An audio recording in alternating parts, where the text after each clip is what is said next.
எல்லோருக்கும் வணக்கம். Welcome to உங்கள் நான் கமல் ஹாசன். ஸோ இந்த வீடியோவில் நம்ம கமல் சார் பற்றின ஒரு புதிய தகவல் தான் டிஸ்கஸ் பண்ண போகிறோம். ஸோ வீடியோக்குள்ளே போகிறதுக்கு முன்னாடி நம்ம சேனலுக்கு நீங்கள் புதுசாக இருந்தீங்கன்னா கண்டிப்பாக சப்ஸ்கிரைப் பண்ணிக்கோங்க. வீடியோ மறக்காமல் ஒரு லைக் பண்ணிக்கோங்க. இப்போ நம்ம வீடியோக்குள்ளே போகலாம். ஸோ KS237க்கான வேலைகள் ஆரம்பிக்க சொல்லிட்டாங்க அப்படிங்கிறத நம்ம ஏற்கனவே சொல்லியிருந்தோம். ஸோ அன்பறிவு அதற்கான ப்ராசஸை ரொம்ப வேகப்படுத்தியிருக்காங்களாம். ஸோ நமக்கு தெரிஞ்ச ஒரு அசோசியேட் பார்த்தீங்கன்னா அதில் படத்தில் ஒர்க் பண்ணுறாரு. ஸோ கேட்டு பார்த்தேன், படம் சூப்பராக பிளான் பண்ணியிருக்காங்க.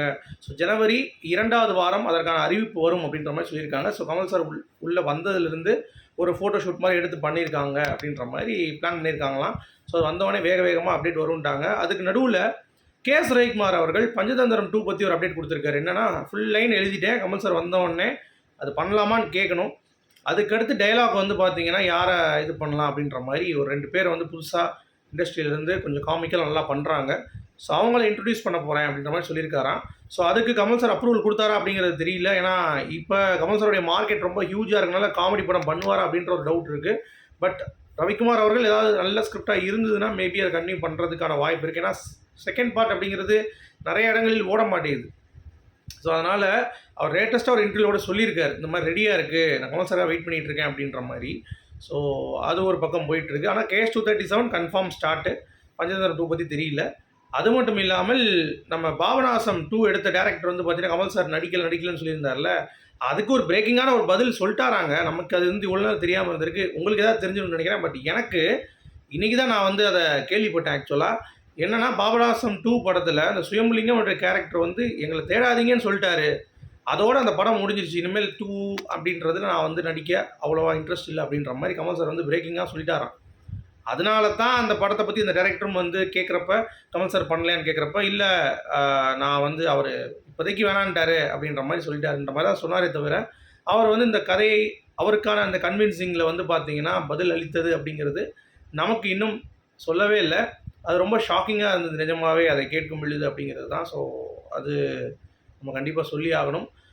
அதுக்கடுத்து ரொம்ப முக்கியமான ஒரு அப்டேட் பார்த்தீங்க அப்படின்னா, நமக்கு எதுனாலும் சரி ஒரு அப்டேட் அப்படிங்கிறது அஃபிஷியலாக நம்ம வரும் வரை நம்ம எதுலேயும் நம்ப முடியாது அப்படின்றதுனால, சரிங்களா? ஸோ அதனால் இவ்வளோ இது இருக்குது. பட் அஃபிஷியலாக நமக்கு வந்தது அப்படிங்கிறது KS237 மட்டும்தான். ஸோ அதற்காக நம்ம கண்டிப்பாக வெயிட் பண்ணலாம் அப்படிங்கிறத நான் சொல்லிக்கிறேன். கமல் சாரோடைய ஸ்டில்லு இப்போ வந்துகிட்டே இருக்குது.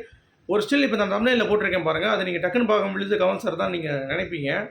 ரொம்ப கூர்ந்து பார்த்தா தான் தெரியும் அது ஃபேக் அப்படின்னு சொல்லிட்டு. ஏஐ டெக்னாலஜி அந்த மாதிரி ஆகிடுச்சு. நிறைய ஏஐயில் பார்த்தீங்கன்னா கமல் சாரோடைய ஃபோட்டோ வர்றது பார்க்கும் பொழுது ஒரு பக்கம் சந்தோஷமாக இருக்குது, இன்னொரு பக்கம் ஏன்டா அப்படி கமல் சார் பண்ணிகிட்டு இருக்கீங்க கோமாளித்தனமா அப்படின்ற மாதிரி கேட்கவும் தோணுது. உங்களுக்கு எப்படி பார்க்குறீங்க அப்படிங்கிறத கமெண்ட் செக்ஷனில் சொல்லுங்கள். அடுத்து சூரிய அவர்கள், கமல் சார் நான் பார்த்தது ரொம்ப பாக்கியம் லைஃப்பில் நான் பண்ணது.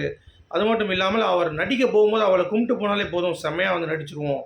அவர் சினிமாவில் தான் சம்பாதித்த பணத்தை திருப்பி சினிமாவிலே போடுறது அப்படிங்கிறது மாபெரும் கலைஞன். அந்த மாதிரிலாம் யாரும் இருக்க மாட்டாங்க அப்படின்ற மாதிரி புகழாரம் சூட்டியுள்ளார். அடுத்து டாப் 50 சவுத் ஏஷியா பிரபலங்கள், தெற்காசிய பிரபலங்களில் கமல் சார் 22வது பிளேஸில் இருக்கார். 2024 வெளியே வந்துருச்சு லிஸ்ட்டு.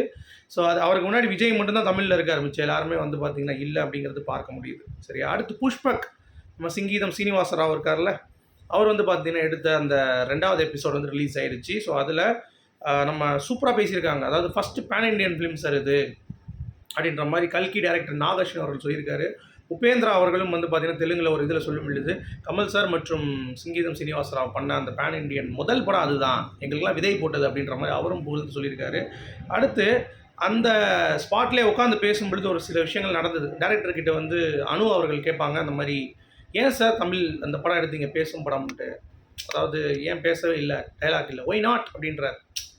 அப்போலாம் அது ஒரு பிரேக்கிங்கான பாயிண்ட் இல்லைங்க. அந்த மாதிரி யோசிக்க கூட முடியாது. அப்படி ஒரு படத்தை எடுத்து சக்ஸஸ் பண்ணியிருக்காங்க. அதாவது 35 லட்ச ரூபா செலவில் எடுத்து 10 கோடி ரூபா கலெக்ஷனாக. ஸோ அதுலேயே பயங்கர சாதனை கமல் சார் பண்ணியிருக்காரு அப்படிங்கிறது பார்க்க முடியுது. அடுத்து கமல் சார் பார்த்தீங்கன்னா 54 ஆண்டுகள் கடவுள் இல்லாமல் இருந்திருக்காரு, நான் மனுஷன் இல்லாமல் இருக்க முடியாது அப்படின்ற மாதிரி லேட்டஸ்ட்டாக ஒரு ஆர்டிக்கலில் அவருடைய செய்தி பப்ளிஷ் ஆகிருக்கு. இது ஏற்கனவே சொன்னது தான்.